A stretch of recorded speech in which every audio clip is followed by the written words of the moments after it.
better than everyone's model, otherwise that's Can you say that backwards?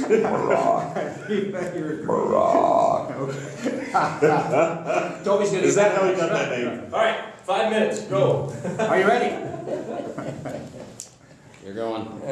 We're going. Hey, we're at the SHOT Show. 10, Nugent on my left. Hey, typically you're right wing, but you're on my left right now. Ed Burlew, you're right wing. He's on my right. He's an attorney from Canada. He specializes in gun law. That's all he does. He represents good people with bad laws. Ted Nugent, you know all about Canadian and American laws. We want to talk about the differences. First, you tell us about the good things, about bad things maybe, about gun laws in America. Well, first I'd like to thank you for fighting for those kind of self-evident, truth-based rights for the Canadian citizens, because I know a lot of Canadian citizens have been wrongly accused and really been given a hard time for doing nothing wrong. So thank you for that effort. We appreciate that. Thank you for that. Yeah. I love the support. I talk to a lot of Canadians, Brian, and they tell me about the abuses of power and the fact that someone inverted, the government inverted a serial number and the citizen was criminally charged. Oh, yeah. In the U.S., of course, there's a concealed carry law in virtually all states now, if not all. Tell us about the concealed carry laws in Canada.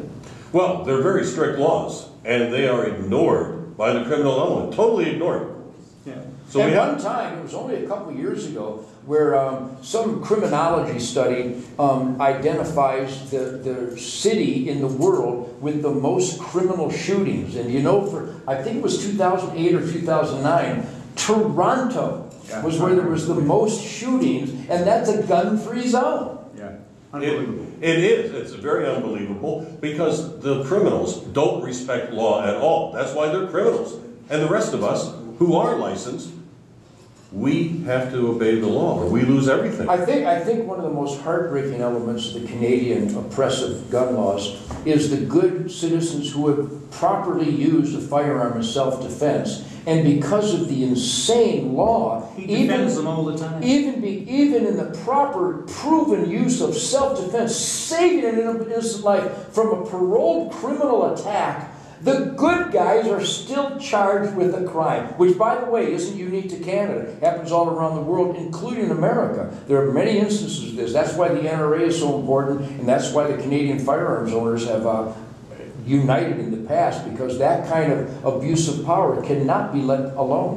We have to fight this kind of stuff. More guns equals less crime. You know, I'm on the Crime Prevention Research Center with the great Professor John Lott, who wrote the wonderful, undisputed book, More Guns Equals Less Crime. Yeah. And we're finding out that the real essence of crime is what we believe to be engineered recidivism that happens in both Canada and America, where violent, murdering, raping, child-abusing criminals are constantly let out, and they're the ones committing 90 to 98% of the crimes. But the government keeps going after the good guys instead of the bad guys. All of the time. But at least in America, you are allowed to get a concealed carry permit. I have one, as a matter of fact, as a Canadian, and I have one out of the state of Utah.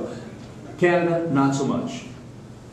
There is only probably about less than 50 people, and it is a secret list. I've tried again and again through the authorities to try to get this, and they say, we cannot tell you, we won't even give you the number, but they have said it's less than 50. Having a carry permit in Canada is kind of like having a line of credit at a bank. As soon as you go to use it, they call it, right? And one guy particularly I'm thinking about in Toronto, you know him from years ago, he had a carry permit, he used it, a bad guy broke into his home, they took his permit away. In other words, they sided with the criminal. Of course they did. It's bizarre, truly bizarre. Well, that is what upset so many Canadians. For instance, we had Mr. Thompson, and he was protecting himself from the firebombing.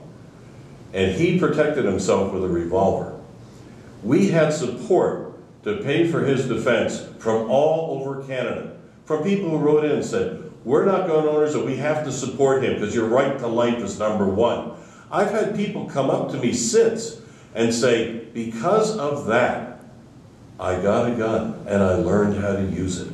And that to me was the most important thing we heard.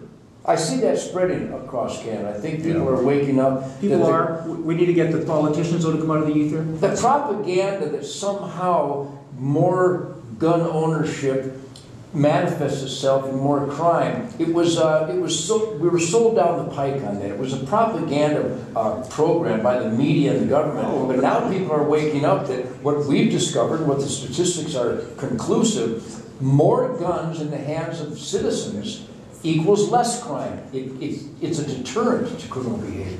I could talk to both of you guys for a long, long time about this. We're at the SHOT Show, by the way, in Las Vegas, Nevada, tomato. And all of your friends are here. How many people actually are here at the show? They expect over 80,000 people this week. I said 65,000. I stand to be corrected earlier. 80,000. That's a lot of humanoids. A lot of those are just my buddies. I know. And what about your friends? You have Well, friends? I think I do have some. Yeah, okay. I think that there's about 5,000 to 8,000 Canadians down here now enjoying this show. There are a lot of Canadians. We meet a lot of Canadians, a lot of Europeans, a lot of Brits, a lot of Scandinavians. We meet people from all around the world because the right to keep and bear arms is a self-evident truth. It's an instinct in all of us that we have a duty, an obligation to defend our precious gift of life. So it's not uniquely NRA. In Canada, they say, hey, you got to beg to ask. Yeah. You can defend your, well, don't get me going. We'll talk about that some other time. Thank you for watching the show. And Ted, thanks a lot. Nice to see you again. Godspeed, Canada. Thank you.